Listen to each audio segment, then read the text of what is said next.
Welcome my friends, Seven Gray here. Thank you for joining me for another episode. This one is a special episode. We're doing another tour, but this time instead of a step van, I'm going to be doing an interview and tour for a box truck, which is absolutely fabulous. You'll love that.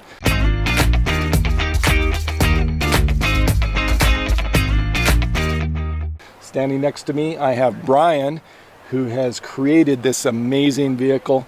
And so he's going to be showing us around his rig and the progress that he's made. Lots of innovative ideas that I think you'll just absolutely love. I'm Brian, and this is my converted truck Moby. It's an 18-foot GMC W5500, which is basically an Isuzu NPR that used to be a tool truck. This came with the truck. It's a battery compartment. I have 6 lead-acid deep cycle batteries. Each one's 232 amp hours. This is the setup that would be in a golf cart, which was I found to be a cheap price point. So I did have to upgrade the batteries, but these batteries, the tray came with the truck, so this drawer will pull out all the way so I can get to the back batteries, do maintenance.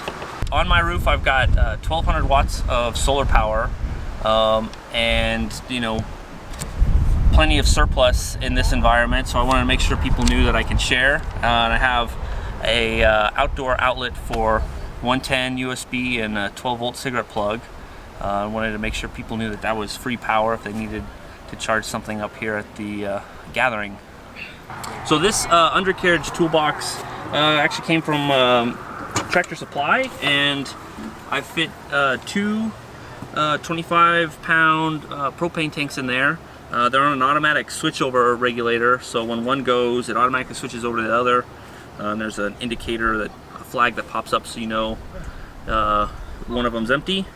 I did have to cut the top out of the box so that we can actually fit getting the containers in there. You have to kind of go at an angle, so there are 2 cutouts in the top of the box to get that done. But otherwise it's been pretty sturdy. I can lock it, so I don't worry about somebody running off with one of my propane tanks.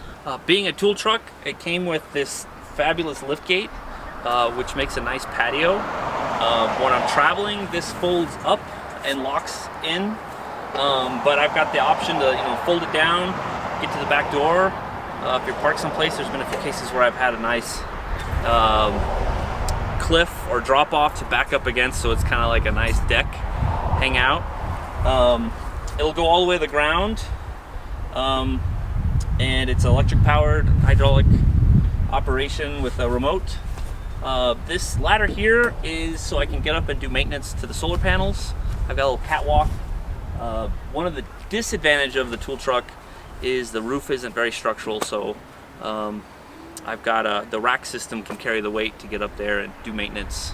This cabinet here did come with the truck. There was a small office area as a tool truck. You know, it's a mobile store, so there was like a little desk here. I really like this height as a tall 6'2" person, so I kept this, and then I built out all of the rest of these cabinets at a makerspace, local makerspace. And the countertop is Corian. This I also fabricated. It's a great material. I was on Craigslist, found an installer with some surplus sheets, so I was able to pick up just a single sheet, and then the rest of the fabrication's done with circular saw, router. The only trick is you've got to get the glue dispenser if you're going to have to glue. So this I actually had to cut the sheet and turn it to make the L shape. So there's a hidden glue seam. It's hard to see. But otherwise it's a fantastic material. You don't have to worry about anything staining it. The color goes all the way through, so if you do gouge it or something, you can always polish that back out. So I've got just a camper stovetop 2-burner, runs off propane. The sink and the sink faucet, Amazon, they were pretty cost effective there. I've got a small microwave that I'm running. You know, it's handy. It doesn't heat up the whole cabin if you've got to just heat up something. And then all the cabinets that were made those. Storage, lots of great storage. So under the sink is a 27-gallon tank. I bought it off of somebody that parts out RVs, and it fills from the side. There's also a gravity fill in the shower, so if you spill, it just goes down into the shower drain. And then I also have a propane 6-gallon water heater. It's an RV type water pump. Okay, so above me is an 80,000 BTU air conditioner. This came with the truck, so this was part of the tool truck setup. The compressor runs off the engine, but all of the fans are 12 volts, so I do have the option to use this just to blow air as a good circulator. So this air conditioner is a 5,000 BTU window unit. I got it at Home Depot, and I've modified it with a foam and fiberglass plenum to redirect the return and the vent up through the floor, and I have some ducting to kind of disperse that air out. The nice thing about this is I can run it off of the solar setup. I'll say that in Texas heat, you know, it keeps the interior at 80 degrees, which during the day, at night it'll catch up and get it down. But you know, otherwise, other places it has no problem taking the edge off if you need to cool things off. The controls, you know, you can't get to them under the floor, so I got relays that allow just a regular home thermostat to control it. All right, so on this side of the kitchen area, I've got this cabinet has all of my the solar, so the breakers, the power tracker, all of that lives in here, and I've got the control panel for the inverter and the solar. I've got my low power breakers here, custom control panel. And then this is a winter 2-compartment fridge, but it can be a fridge or a freezer. You can set whichever side to whatever you want. And then below in this cabinet, I've got the inverter that came with the truck. It's 3,000 watt, and all of my high power breakers are down there. Some storage. My bathroom would be considered a wet head in nautical terms. There's a Nature's Head composting toilet.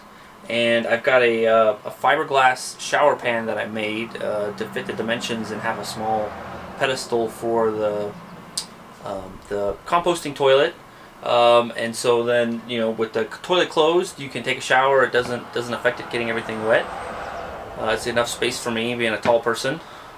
It's probably one of the better showers that I've used.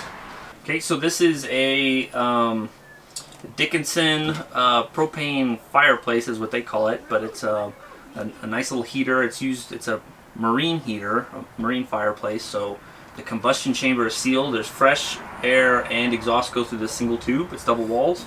It sips on the propane, so you can look at their specs, but it's, I think, about a week that they say it'll run off of a 25-pound cylinder. It's a slow, steady heat, so it won't take the edge off in the morning, but it definitely helps on those cold days and has a nice ambiance. Behind me is the bed frame, which is on an electric hoist, and this allows me during the day to just lift the bed out of the way and use the back door and have this extra space, which is nice if you have people over. And then I can lower this down. I've got a halfway point, you know, which lets you just lay in bed and look out the window, or bring it all the way down to the cabinets, which gives a little bit more privacy if you're in town. One advantage is that I'm able to level the bed across, so if you're parked on the side of the street and there's a camber to the road, you can keep the bed level.